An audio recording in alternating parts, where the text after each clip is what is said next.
Сарыағаш аудандық мәдениет үйінде ауылдық округтердегі мәдениет үйі мамандар арасында шығармашылық сайыс өтті. Ауқымды шараның басты мақсаты мәдениет саласы қызметкерлерінің кәсіби біліктілігін арттыру, тәжірибе алмасу және олардың шығармашылық әлеуетін дамыту.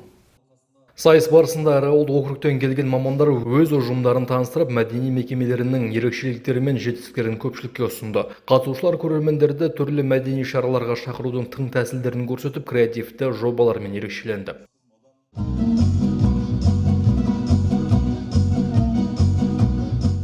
Бағдарлама аясында қатысушылар бірнеше кезең бойынша бақ сынасты. Олар сахналық қойылымдар ұсынып, ұйымдастырушылық қабілеттерін, сөз сөйлеу шеберліктерін және мәдени шараларды жоспарлау деңгейін көрсетті. Әр кезең тартысты өтіп, қатысушылардың жан-жақты дайындығын айқындады.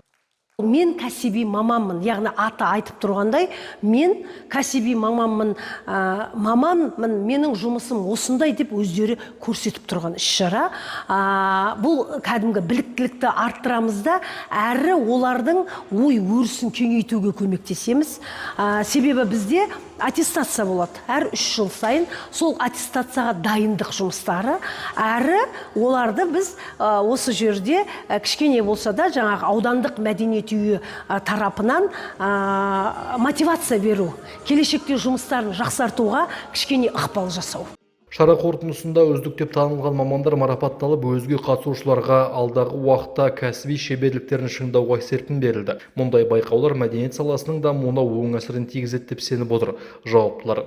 Мейірхан Бақытжан Режеп Тұрғынбайұлы, Сәтлер арнасының жаңалықтар қызметі.